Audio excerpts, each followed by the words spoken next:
Good evening. By the title of today's video, what we're going to be covering are the things that you need to focus on in order to be successful in losing pounds and losing kilos, improving cravings, they're inevitable, reducing your menopausal symptoms, and effectively mastering your menopause, which means no longer being controlled by menopausal symptoms or your weight. So before I go any further, let me check audio and video. Done these before, and I've realized I haven't done a sound check and it's just been blank. So if you can see or hear me, comment hello down below, please. If you're watching this live right now, comment 5, because that's basically me giving you a high five for making it live. If you're watching this on replay, comment 8 because you're late. And as we're going through, obviously, you're welcome to ask any questions. We're always going to get to them, even if it's not live. We'll get to them after live is finished. Myself and Viola are often in the comment section. So today I wanted to talk about, losing weight, what you need to focus on.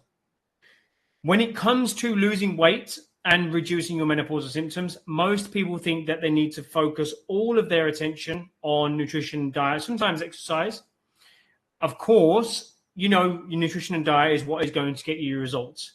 You know that exercise is important. It's fantastic. We love it. It helps with the integrity of your skeleton, which prevents osteoporosis, which is absolutely a risk factor in menopause.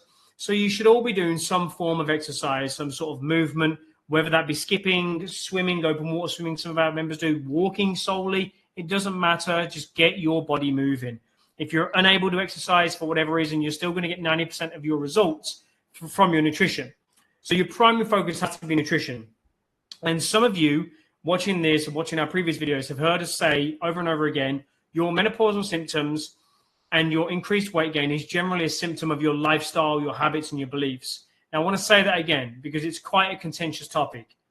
If your menopausal symptoms can be counted, probably double, at least on both hands or even more, and you're steadily increasing in your weight, then it's a symptom of your lifestyle, habits, and beliefs. Now, when I say that, you're obviously going to come back and me, what do you mean? No, really, I mean, how you manage stress, how you manage your emotions, impact the types of foods you're going to eat. Your sleep dictates the choices that you make. So these are a couple of things that are going to impact your symptoms, going to impact your weight. Let's use sleep as an example, right? That leads to, if you don't get particularly good sleep, which is common in menopause, then what happens is you will get an increase in the hunger hormone called ghrelin. That's when you get rumbling in your stomach, a little growl, that is ghrelin, all right? And that is, if we have increased ghrelin, then we become pretty ravenous. We want to eat more and essentially have a bigger appetite.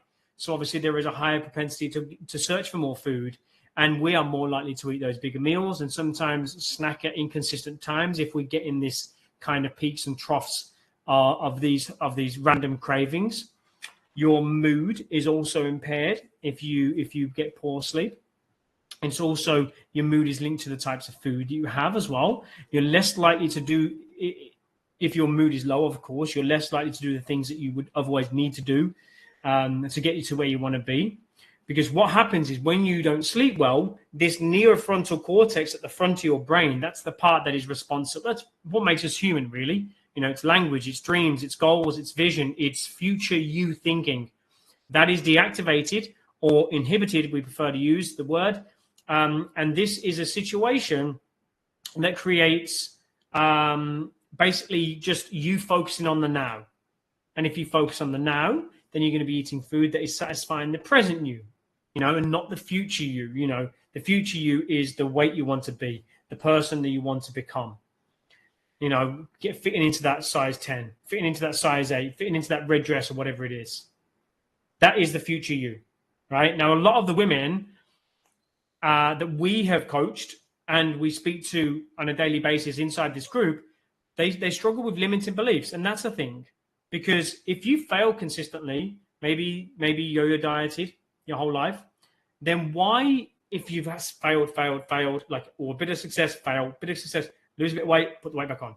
If you've constantly done this yo-yoing, or you've constantly just had really poor success, why would you feel that the next program is going to be key? Because your belief system is absolutely shattered because you haven't achieved what you've wanted to multiple times. So you're like, well, what? It's not going to work for me, is it? Whatever I do is not going to work. So there's a sort of self-limiting belief there that you can't lose weight in menopause. We need to address that because otherwise self-sabotage is going to creep in every single time you leave the door ajar to that. So we need to address that. We need to address on how to overcome that, how to overcome self-sabotage, how to overcome these limiting beliefs. And it's all of these things are tied into your level of preparation, your time management. These types of things are going to dictate the food that you eat so that you can focus on, if you were to focus on nutrition and diet alone, but you're terrible at managing the stress and the emotions, you're not handling them well, you're going to be reaching for foods that lead you to potentially not adhering to what you had planned. Therefore, you're not going to be successful in your quest to lose weight and keep it off. If your sleep is poor, you're not going to stick to your nutrition and diet, right? If your level of preparation is piss poor, lackluster, then you probably haven't got the food readily available when you need it. You're not going to stick to your nutrition and your diet. If your time management is poor, then you've never probably got the time to do the things that you need to do, whether it's steps, whether it's exercise, whether it's prepare food, just things that are important to you, then you're not going to stick to your nutrition. I could go on and give you many, many examples, but these are the first things that we need to address. And these are the first things that we do address inside our coaching program called the MYM Club. So when I say lifestyle, I'm talking your habits, your beliefs. I'm talking about everything in addition to things that are important. Of course, we know in this space, you would have seen it and you may feel it yourself. Please let me know if this is you. Putting other people before yourself. Let me know if you're guilty of that. Putting other people before yourself. Never actually prioritizing yourself and thinking, hey, what would happen if I put myself first for once? I'd like to see what that is in the comments. Do you think that you're worthy of feeling energetic? Do you feel like you're worthy of feeling sexy in your own skin? Are you acting? Ask yourself, are you acting like the way you're acting because of putting somebody else first? Or are you acting like you should be putting yourself first? Are you doing the things that you need to do that says, hey, I'm important, I'm putting myself first? Because if you do not put yourself first, do you think you're going to stick to your nutrition? Therefore, do you think you're going to lose weight? Probably not, right? Of course not. Unless you work on the root cause of what's happening, your lifestyle, your habits, your beliefs, then you're never going to stick to the nutrition. And from this live, I kind of want to focus on your level of, preparation, your time management. And I want you to picture this, right? Imagine you work a standard 9 to 5. Some of you do. If you do, in the comment section, just say, that's me. It's 5 p.m., right? You're home. You get home from work. You're tired. You've had let's say you've had a relatively stressful day. You open the fridge. You open the cupboards. There's nothing there. What do you do? Let me know in the comment section. What do you do? Because in my mind, there's 2 scenarios. I want to see what you do. Scenario 1, you go to grocery shopping, you get in your car, you drive to the shop, you get your shopping, you unpack it, you put it in the fridge, you cook dinner. Scenario 1. Scenario 2 is you reach for something convenient, pizza out the freezer, takeaway, whatever. You quickly go out and grab maybe some Chinese food or whatever, I don't know. Which of those scenarios is most likely to happen? Let me know your thoughts in the comment section. Type 1 or type 2. And I think it's going to be an overwhelming majority that it's probably scenario 2, isn't it? And I'm sure that you'd all agree, right? Because this has happened multiple times to me. You're tired. You just want something easy and quick. And the foods that we're talking about generally that are easy and quick are calorie dense, which means quite easily overconsume calories in that one little stint. You have not contributed to weight loss or fat loss, especially that day because you've overeaten calories. Potentially, those foods are often carbohydrate dense. Therefore, you've overconsumed carbohydrates. Your blood sugars are high. Your menopausal symptoms increase. Your cravings increase because your blood sugar is like the roller coaster. Now, perimenopause doesn't help that. So, if those two in combination together, it's going to play havoc on your ability to manage your symptoms and your weight. And this stems from the beginning because you haven't got the food readily available when you need it. And another example is you don't take your lunch to work, right? Because maybe your time management is poor. You didn't have time to do it the night before. Or you have no idea where you're sourcing that from. If you have a plan and you go, yeah, I'm getting this from this particular place. It's my salad. It's my tuna salad. I get it there. That's different. But if you, let's imagine you haven't planned anything. You just go into the next day because your time management wasn't particularly great. And you've gone into the day and gone, woo, I don't know what I'm having today. You haven't got your lunch. You get to work, you haven't got your lunch. I've got a few questions. All right. You probably head to the cafeteria, right? That's all right. There's nothing wrong with that. Sometimes there's a salad. Sometimes it's pasties or pastries or burger and chips. And more often than not, you're going to choose something that's more. Well, let me ask you, are you going to choose something that is more likely burger and chips or salad and a lean protein source? Are you going to choose that more often than not if you're hungry? All right, what's going to satisfy? What's going to be easy? What's going to satisfy the now? It might be crisps and a sandwich. Again, in isolation, it's not a problem, but it adds up. So which one do you feel like you'd go for? I'd like to know in the comment section. And be honest, right? There's no judgment here. We're all susceptible to this. We're all susceptible of eating when our blood sugar is low, emotionally eating. We're all susceptible to especially stress, any sort of stress eating, right? Again, more often than not, I think you're going to choose a very, very calorically dense, very carb dense meal, or especially high in fat and carbohydrates together. That combination is often overconsumed. So you've overconsumed calories again. You've not contributed towards your fat loss that day, your weight loss. You've overconsumed carbohydrates, so your blood sugars are high. And you get more cravings, so you potentially binge. Now, if that happens, and these are kind of just two scenarios of endless things that can happen as a result of not being sufficiently prepared or managing your time poorly. But all of these scenarios lead you to not getting results. You're trying really hard to stick to your nutrition, but you haven't got what you need when you need it. So you force yourself to make difficult decisions on a daily basis.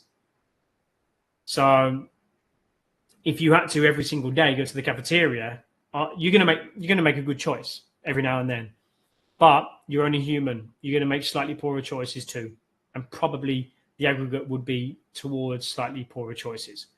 Now, I could talk about this, about all the different scenarios that could and potentially would play out as a result of not having foods readily available or prepared your plan at the beginning of the week. But the moral of the story is that far too many people focus solely on the nutrition and forget about everything else.